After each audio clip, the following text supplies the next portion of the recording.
What's up, everyone? Welcome to today's video. Welcome to the Video Game Fight School channel. Thank you very much for tuning in. So a new report just came in, and this has something to do with what I basically call the Marvel's Avengers effect. And this is in video games. This is not like necessarily the Avengers cinematic, but many of you remember the issues that we faced when it came to Marvel's Avengers as a video game. It did not resonate very well with gamers.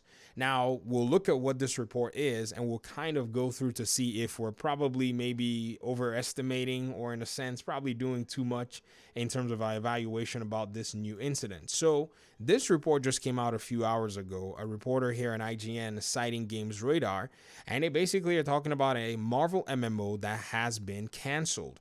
Apparently, a Marvel MMO from the co-publisher of DC Universe Online has been canceled just 6 months after it was revealed. Apparently, there was a reveal for this MMO. If you notice here, November 28th, 2021, there was an announcement here that says DC Universe Online developer Dimensional Inc. Studios is working on a Marvel MMO. But apparently, it seems this MMO has been canceled, and apparently the announcement was on their blog post from the parent company.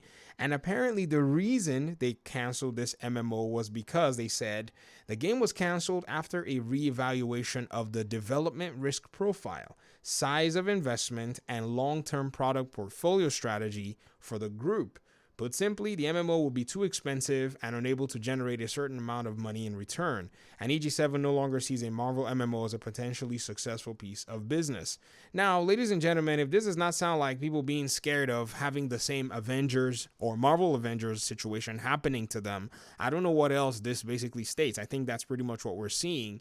There has not necessarily been a very good adoption of a lot of these live service MMO games, and superheroes maybe somebody thought would be the way to go. The DC Universe Online, it worked for some people. I never necessarily could get into it. It's supposed to be a freemium type of game, but at the end of the day, there seems to lean heavily more of a preference for superhero games that are single player based than some of these so-called MMOs or whatever it is. And I think this studio or this developer or publisher, I think they got the memo really quick. I mean, if you go back and look into some of the reports, it's not really a big deal in terms of how much they basically state here, but let's go ahead and look at a few more details. Now, this says the MMO was only announced last November, and it was being led by City of Heroes designer Jack Emmett at Daybreak Studios, and no details about the game were announced. And now this is saying that this is now the second Marvel MMO canceled at Daybreak. It appears that this company is probably trying to put something together,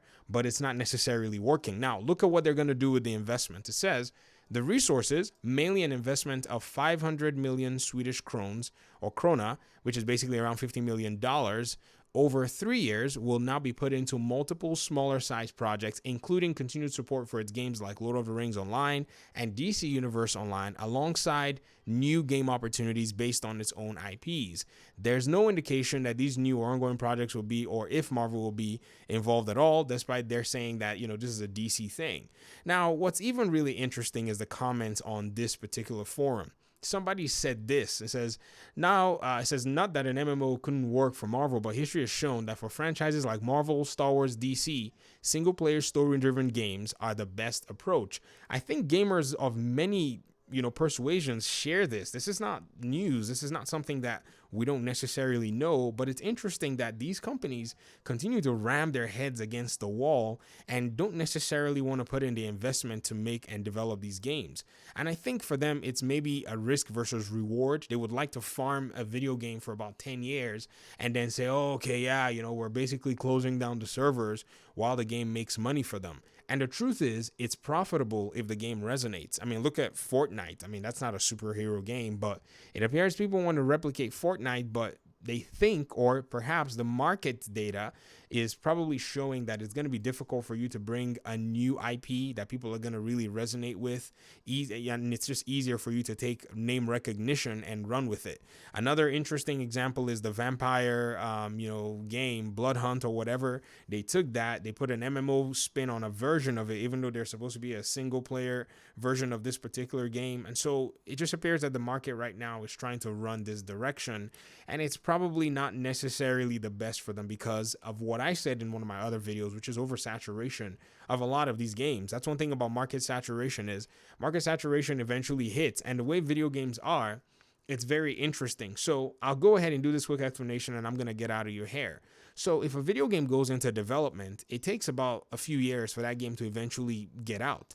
And so when somebody comes up with a really solid idea, maybe they announce it a year before release and somebody else picks up on that idea and says, you know, let's do something similar with our own spin.